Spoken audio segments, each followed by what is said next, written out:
Kia ora koutou, hello and welcome to a special edition of Mahi Matters, our Frog Recruitment 2025 New Zealand Market Update. I'm Shannon Barlow, Managing Director, coming to you from sunny at the moment, but who knows what will come through the rest of the show in Tamaki Makaurau, Auckland. On today's show, what key trends are impacting the New Zealand employment market in 2025? We're joined today by Rebecca Clarke, New Zealand and Digital Community Manager at RCSA, and Tim Stark, Sales Manager at Trade Me Jobs, to help unpack the key trends shaping the New Zealand employment and job market in 2025. So, is the job market really bouncing back? What challenges are New Zealand employers facing this year? And what trends should New Zealand businesses prepare for by 2030? But first, let's kick things off with a look at what's really happening in the New Zealand recruitment market right now.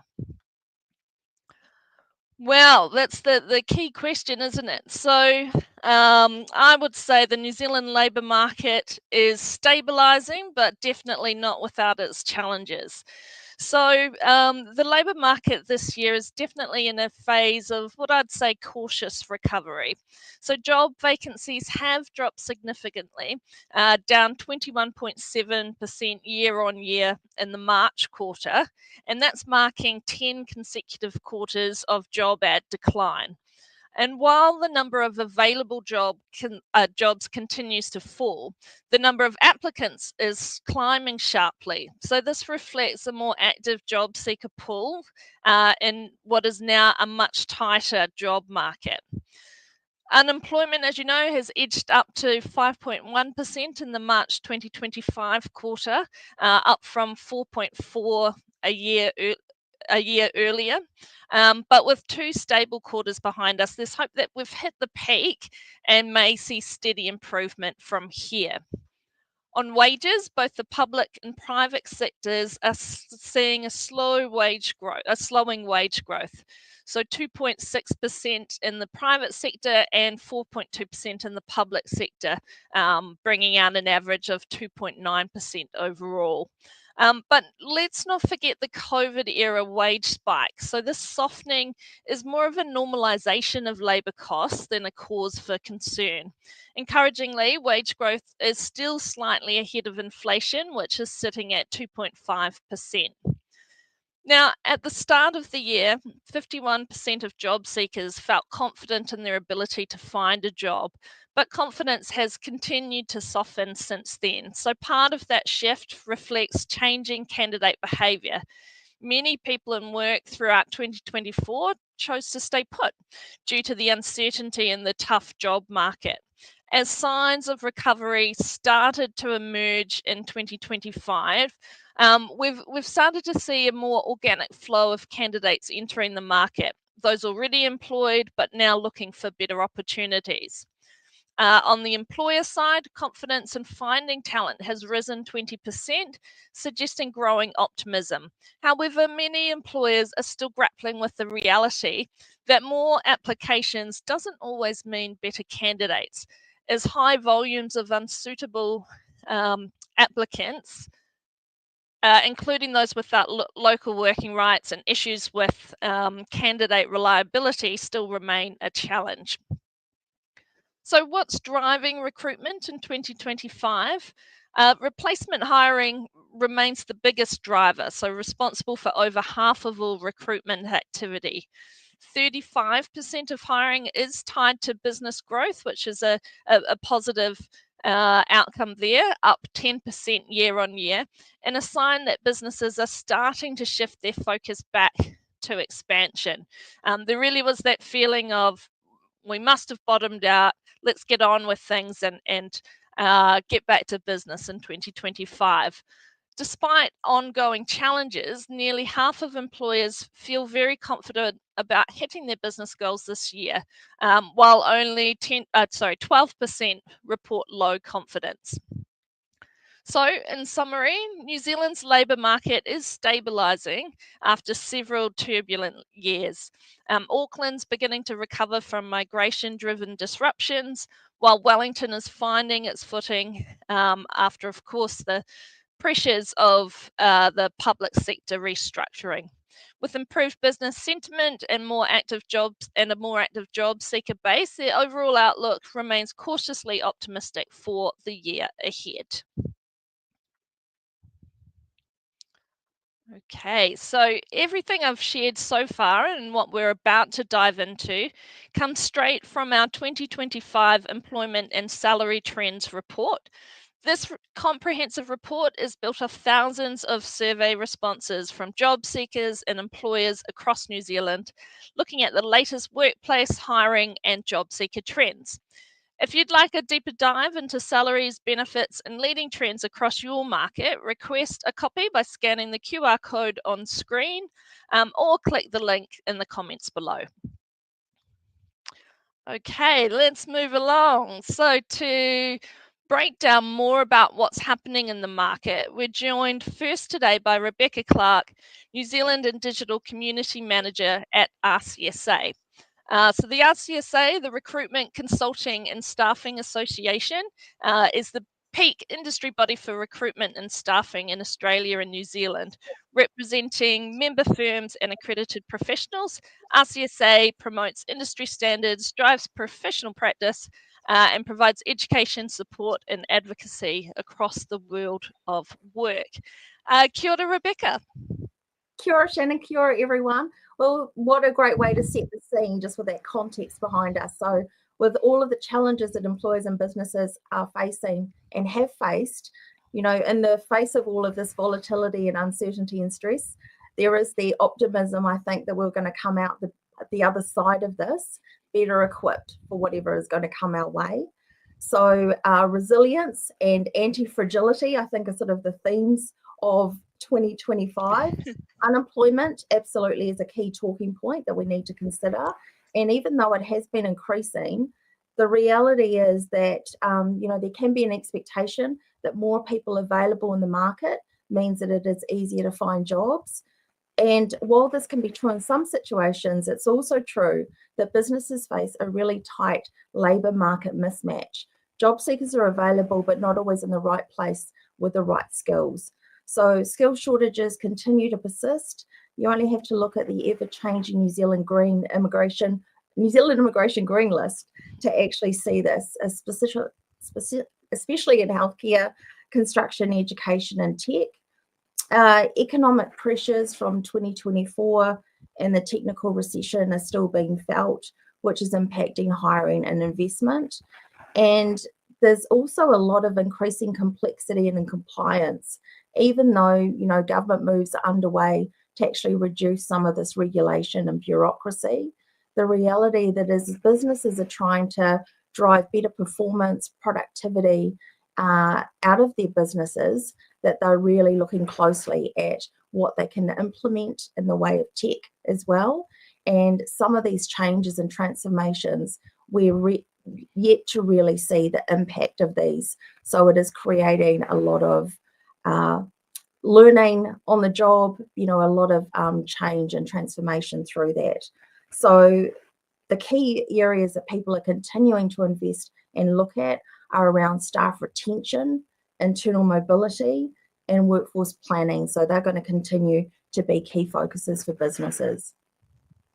Yeah, absolutely. And of course, in your role and part of the larger organisation at RCSA, of course, work with a wide range of businesses and employers from all industries across New Zealand. So that's great to highlight some of the key challenges, but hopefully we are seeing, it does feel like we're seeing that light at the end of the tunnel when things are slowly improving, but hopefully steadily. Speaking of that confidence, so employer hiring confidence in New Zealand dropped 5% year on year. Have you seen businesses becoming more cautious in their approach, or are they just recalibrating in response to ongoing skills shortages and high competition for talent? So both of those things are actually true. So yes, people are being more intentional, I think, about their hiring, which is also a good thing, that they're getting clearer around what their expectations and requirements are, but also understanding job seeker behaviour is really key, as you've mentioned. So businesses are definitely needing to become more strategic, looking at what are the high impact roles, what's going to actually deliver long-term value for the business, and also what can they actually offer in return for that. So again, investing in internal mobility, looking at future pipelines rather than relying solely on external hires. But also skill shortages are forcing businesses to stay competitive and act quickly when strong candidates emerge, because there is also the risk that in delaying your hiring decisions or building in too many steps in the process, that you can actually miss out on capitalizing on business opportunities as well. So that's also something to be really keep in mind. Yeah, and I think that's a really good point that you touched on earlier as well, was that there was this feeling that, okay, well, there's lots of, we've at the end of 2024, we had record migration coming through, we're suddenly flooded with job seekers, and there was that feeling that, oh, okay, well, this is going to be easy to hire. And I think quickly they saw the reality that there's also challenges that come with that volume, but it's important that to still grab hold of that top talent, you need to make sure that you're moving quickly and as you say, not putting too many barriers in place, or they'll get snapped up as well. Absolutely.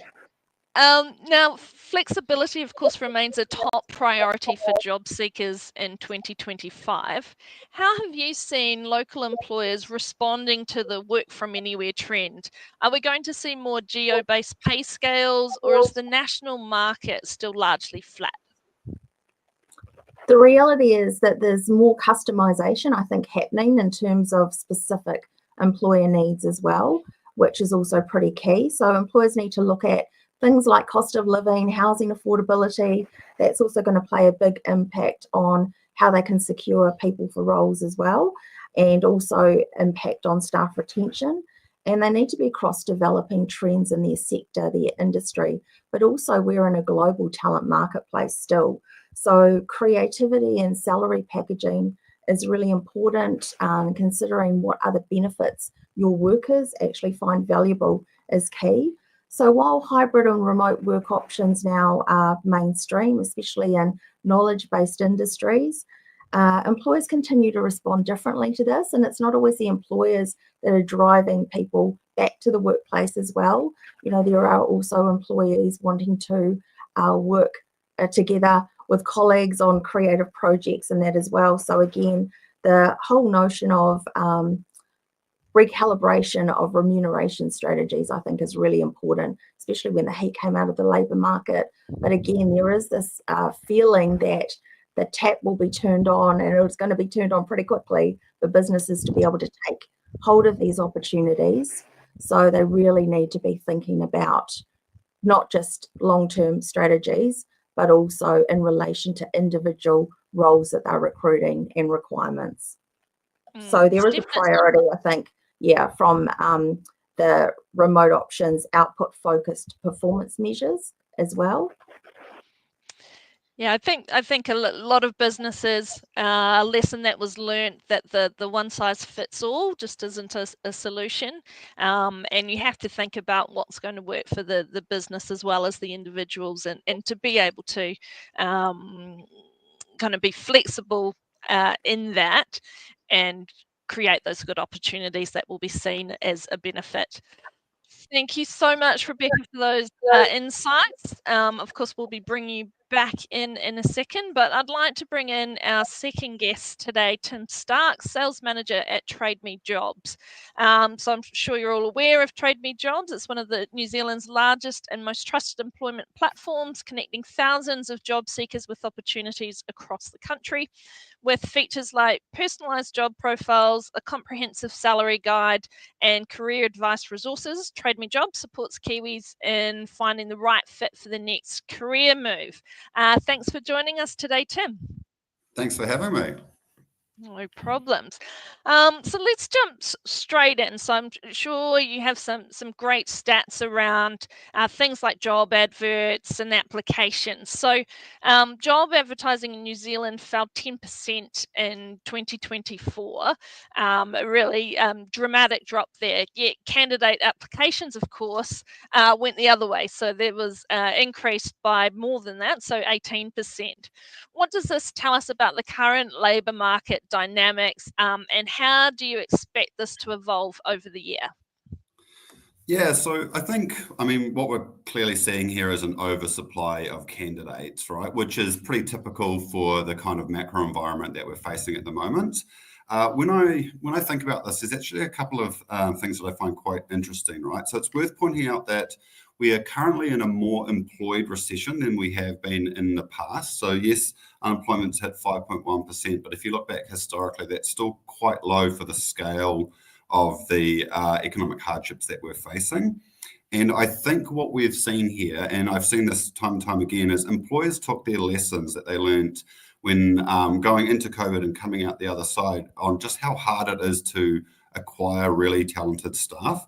So we have seen businesses hold on to staff members for longer than they would have traditionally, hence the more employed recession that we're in. And this is creating almost a little bit of an excess of labour currently with employers. So when we think about as the year develops, we are definitely starting to see signs that we're turning back into a labour tight market.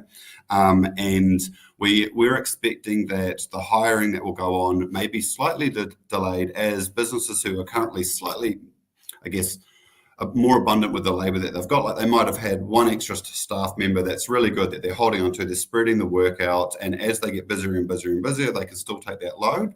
But they will eventually have to rehire, and what we're predicting is more at the back end of this year as we're coming into summer. The other thing that's, I think, quite interesting is that, and it was mentioned earlier, that not all industries and not all regions had the same impacts and had the same sort of, I guess, needs. And we will see as we progress out in the back end of this year, we'll see those most likely that were hit harder sooner will be recovering faster, and that will be be quite interesting to watch. All right. Well, that sounds like some good news for the likes of Auckland and Wellington, definitely. Now, with many sectors reporting a higher volume of irrelevant applications, so a lot more people on the job market isn't always that great a thing. Do you think this is an automation issue, a branding problem, or a mismatch in job ad strategy? Yeah, I think there are quite a few reasons that are causing this, and all three of those are part of it. But if I had to pick the number one reason, I would actually say this is the result of just desperation in candidates. We know that, once again, unemployment at the rate that it's at, that's not equally distributed throughout industries and job types and skill sets. And as people are doing it tough out there, the desperation to be employed is creating people to reach out and apply, like just really just give it a shot stuff, that shotgun approach to job applications, which is causing this to be more acute as an issue. We're always aware that this does happen to a certain extent, and candidate matching is a core focus of, like quality candidate matching is a core focus of what we do and in our development at Trade Me Jobs. But I think it's more an element of like those that need jobs don't necessarily line up with the vacancies that are being hired, and that desperation piece is pushing them to apply anyways. I do think that there has also been a slight shift in what the word irrelevant means to employers. So if you go back a couple of years when people were really desperate for staff, a relevant application was a bit of a broader description than what it currently is now. Employers are well aware of the quality they need in their staff to ensure a successful recovery as we start to continue to pick ourselves out of this economic climate. So I think, it's a definitions change slightly, but it's also an oversupply. Yeah, it's definitely obviously on the ground level here, and being one of the people going through applications, you do see those different strategies. And talking to candidates, you're right. They've lots of people have been looking for work for many months, and have got to that point where they think, I've got to get something. Let's throw my hat in the ring. That's my strategy. Whereas others were realize, look, there's high competition. I'm going to be more selective, and just put my application through for something that I think I've got a really good chance, and perhaps put that extra effort into as well. And I think it's realizing with things like the rise of AI and automation tools, and matching, and some of the technology there, to really give yourself the best shot. And to realize that recruiters or hiring managers within businesses, in this kind of market, will be looking for reasons to rule you out rather than rule you in just because of sheer numbers. So, make sure you've double scanned for typos and mistakes, but value your own experience, and focus on the roles that you've got the best chance of being selected for. Agree. Okay, so one big focus over the last few years has, of course, been around salary and pay.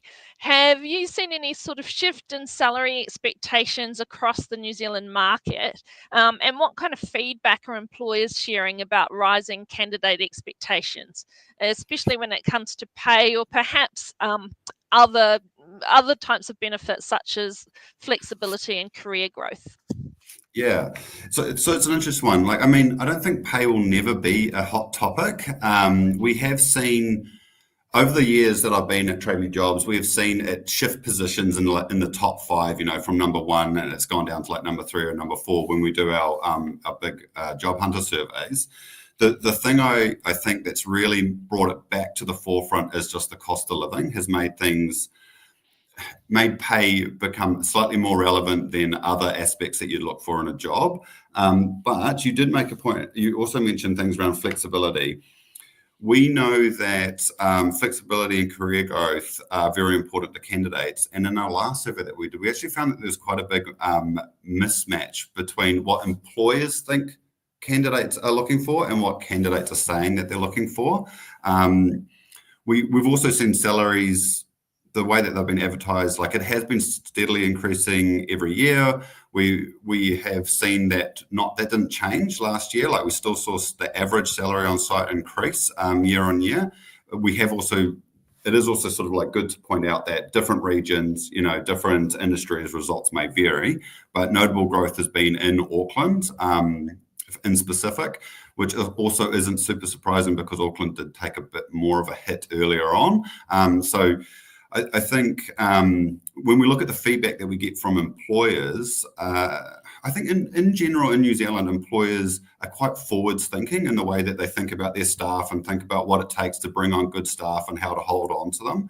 And what I've seen in the last couple of years is employers still hold on to that mindset of like total candidate care and total employee care rather than just focusing on one thing. So the feedback that we're getting is they want to accommodate the right staff. They're really interested in a lot of the time developing. They see that the softer skills are valuable. So I think in New Zealand we have it pretty good when it comes to our employers in that aspect. Yeah, and I think just more anecdotally, we've started to see some of the new roles that have come through this year have been around things like learning and development, and also things like change management. So looking at the businesses had to change, whether that's restructuring or just re-looking at how they do business in their operations. So a real focus on that long-term, being able to provide those longer-term career opportunities and development for their staff. So I think that's a really positive thing to say. And good one, Kiwis. I think you're right. I think we do a good job at looking at the bigger picture there. Alrighty, well, thank you, Tim, for that. We're going to bring Rebecca back on board to help us out with a quick fire questions here for some look at a broader view and different perspectives of the market.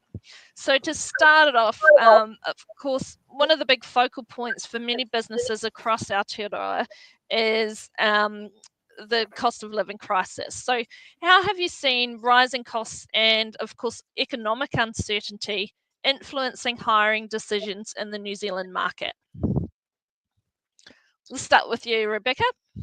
Yeah, so we've basically seen that there's more, I guess, need for flexible options for employers, and they've looked at, fixed term roles, temporary fractional workers as well in relation to, being able to capitalise on opportunities. Yeah, absolutely. What about you, Tim? I agree. I think some other things that I've noticed is obviously like employers they're much more conservative when it comes to, say, pulling the trigger on going for that hire, or even just deciding to increase their headcount. A lot more thought and deliberation's gone into it. We speak to a lot of businesses when they're like planning out their recruitment strategy for the rest of the year and what the numbers would look like. And very few have said this, that they're certain about how many people they're going to hire, right? Like it's always a conservative number, and it's always like, if this happens, we will hire this person. The other thing I think we're seeing is most employers understand the value of a good staff member when it comes to pulling a business out of a recession, right? So we don't have room to have coasters. So when we think about how much scrutiny is being placed on, like pre-screening, on interviewing, and like in the past it may have been a 2-interview process, now it's a 3-interview process, and just that, being really careful about who they say yes to, not just do we need someone, but who are we going to say yes to. So I think those are the biggest changes. Like a couple of years ago, it was almost like, yep, you'll do, but now it's very careful about thinking. Yeah, I think I think those are really good points, and definitely, the COVID pandemic was a beast all of its own, and a new experience for everyone, and it didn't follow the typical kind of model coming out of a downturn. So of course there was that everything disappeared, and then but pretty quickly things came back, and it actually created opportunities. But one of the outcomes of that is a lot of businesses, because it was so hard to find great staff when they got someone, or perhaps we'd broaden the scope of what a good staff member looks like, we hired up too quickly. And then, of course, when things turned around, you're suddenly in that situation where, oh, okay. And as you say, there's just not that capacity to have passengers in your business as well. So, yeah, really good point that I think that, what did I say before? Cautious optimism, that definitely applies to those decisions around rehiring and wanting to move forward, but making sure that you don't go too quickly, or make sure you're making the right decisions this time around as well. Sorry, I just had one other thing that I thought about. We're also seeing like technology, and businesses thinking about how could they, instead of hiring that next person, how can they improve the capability of those that they already have, and in theory, like replace the next hire with a technological advancement internally, like whether it be adopting AI into a CRM system, using more bots, or when it comes to customer service or that sort of thing. So I think that's influencing hiring decisions a lot as well. Yeah, cool. Actually, I'm going to skip a question and then go back to it, but that leads quite nicely into the skills of the future. Based on what you're seeing now, what are the skills of today that employers can't find fast enough, and where do you think that's heading? Probably given it away there, but where do you think that's heading in the future? Do you want me to? I can do it. Yeah. So I think if we start with the skills that we lost to Australia recently, is usually a good place. So skilled tradies, like electrician, plumbers, things like that. Heavy vehicle drivers, mechanics, a lot of those ones which you wouldn't originally think as skills of the future are the skills that we currently need right now, like in quality, and we will need and come the back end of this year, I think much more than what we have now. The other thing that I'm seeing is the importance of soft skills. So it's not necessarily that experience, like 5 years in a role, it's people's ability to self-drive their own development, like how good are they at problem solving, what are their communication skills like? All of this sort of stuff is becoming relevant now, but increasingly relevant as we start to use technology to automate, I guess, the more admin-orientated aspects of roles. Yeah, absolutely. Rebecca? Yeah, so adding to what Tim was saying there, I guess one of the advantages that we've got over Australia, so again, go New Zealand, and it's an area that we need to develop further, but we have got the edge in terms of our diversity and inclusion work that's been going on in construction. So that's an area where we are actually seeing, I guess, some gains on Aussie and something to develop just to extend out that skills pipeline further and opening up opportunities for talent that maybe has been overlooked previously. And just also picking up on what Tim was saying about the tough skills, the commercial acumen, the critical thinking, all of those things that are actually going to help us to be able to, again, be enhanced by technology, but actually also look at how we can problem solve and be innovative. So the ability to communicate, I think, in an interview as well and articulate exactly what it is that's unique about you and how you can solve those business problems or actually contribute to the direction of the business as well is also key. And sometimes that's lost in how people are actually applying automation or technology through their applications. Yeah, absolutely. Now, of course, if businesses or New Zealand employers are going after that key talent or those individuals with those skills in demand or the skills of the future, what's one tip that you could give them that would make a huge difference in talent attraction? Let's go to you first, Rebecca. Yeah, so picking up on what you've talked about before is just really enhancing what it is that employers can offer that is actually going to connect to their ideal target workers. So basically, there's a lot of work that's been done around employment branding and being clear on what the job requirements are, what your expectations are, also being really clear around what the job doesn't offer, can also attempt to, have people opt out of applying for roles that maybe are not going to be quite right for them as well. So just the clarity around what's in it for the applicant, but also talking to a talent expert that really understands your job, your industry, your business. So a plug for professional recruitment agencies. It's really important to understand, how to best go about that strategic approach. Fantastic. And Tim, what are you saying from job seekers? What's making one opportunity more attractive than another? What's making them apply? Yeah, I think I kind of just have to agree. Like, culture is key. New Zealanders want to work at a place they want to work at, right? So one of a little trick that I've seen put to great effect is think about the top 5 employees that you have in your business. Take them out for a cup of tea, coffee, whatever, a beer. Ask them what it is about your business that they like, because you could be quite surprised about what their answers are, right? There can sometimes be a disconnect with employers about knowing what their staff value in them versus what they think they do. And just those simple conversations, making someone feel validated, but also understanding why they stay. Like, why has this person stayed with me for 5 years? They're the best driver that I've got or the best accountant that I have. And once you know what that is, really lean into that and tell that story, grow that capability within your business. Because if you value them, then they're the right employee for your business, and you want to provide more, get more people like that. Yeah, perfect. And just while we're giving plugs, I think all of us on the call today we each invest a lot in researching and being able to keep track of the trends and the shifts. And there've been some quite dramatic shifts in, what's important to job seekers and also to employers as well. And as you said, Tim, sometimes there is that a bit of a mismatch there.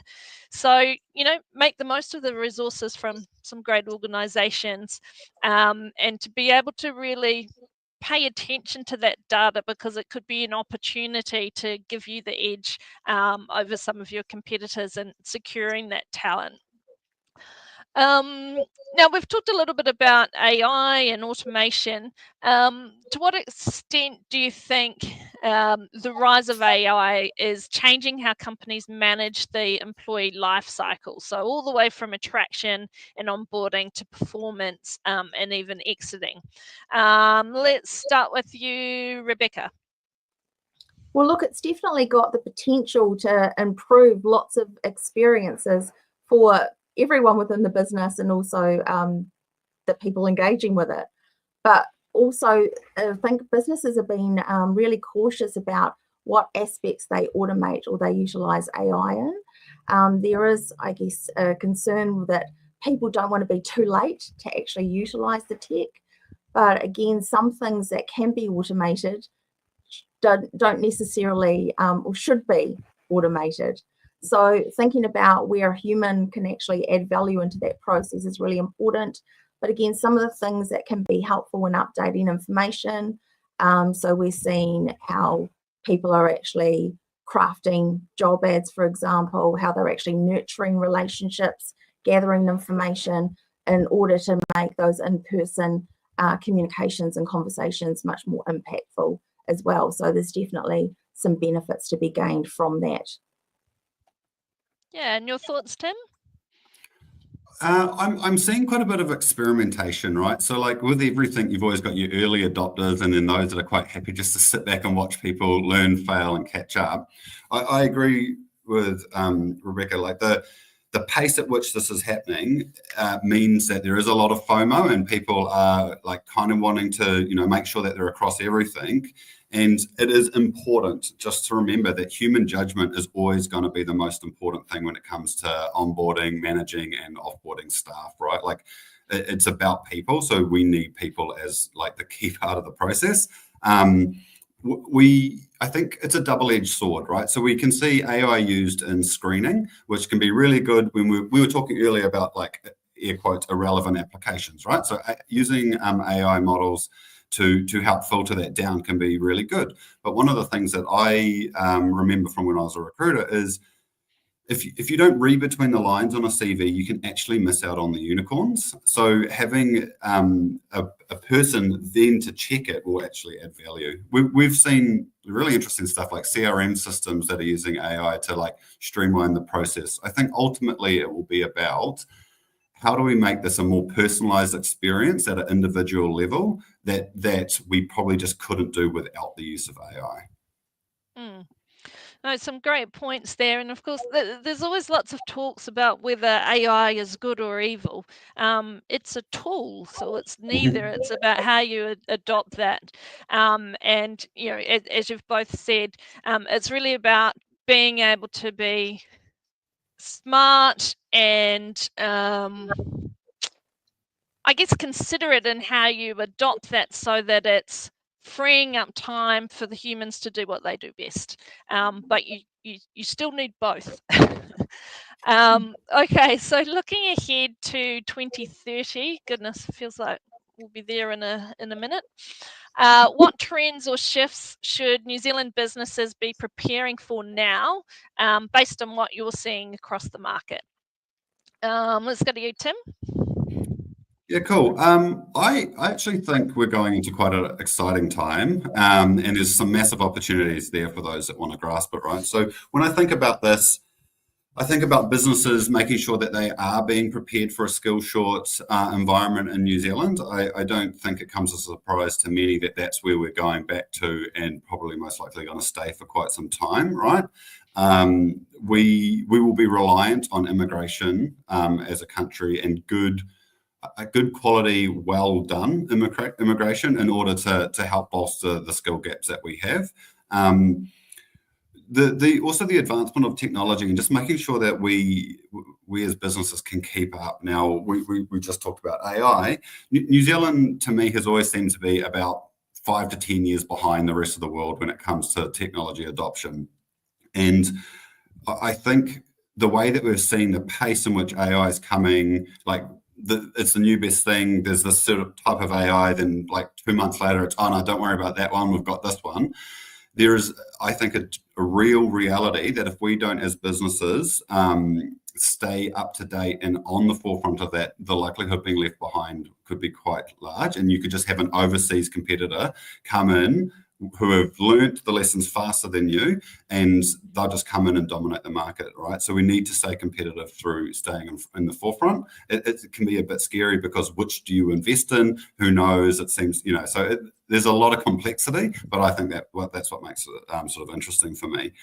I think the other thing, and Rebecca, you mentioned this earlier as well, is we have some pretty cool diverse cultures in New Zealand, and as employers, I think New Zealand is ahead of the world when it comes to, for some parts of the world at least, when it comes to, being more progressive and really thinking about what values do different cultures bring to an organisation's skill sets and how is it competitive. And businesses that are like genuinely and authentically, and that's the key here, like with authenticity, engaging in these communities and developing people from these communities, they're the ones that will start to outstrip their competitors.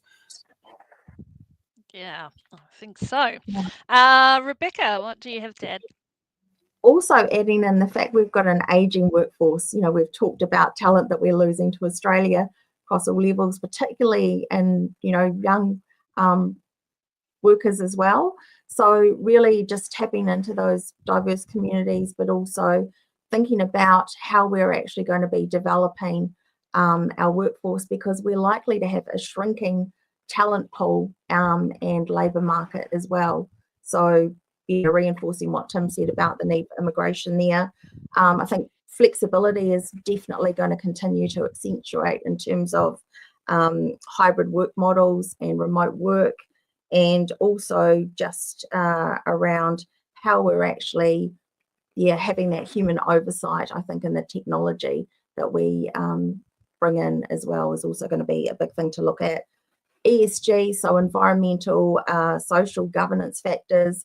I think, we've seen employee activism in terms of the fact that people expect businesses to be really good corporate citizens, and so have those expectations of leaders as well to really be setting the standard around culture, workplaces that they actually want to be contributing to, and the difference that they make in their communities.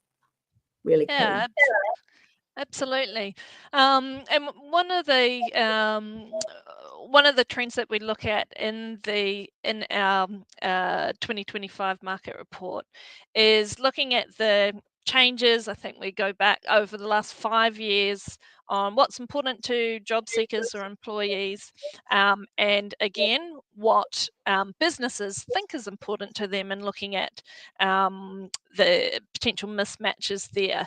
One of the things we found in the last year is that some of those broader outcomes have reduced in priority, but that's really a reflection. So you talked about environmental factors, or looking at really kind of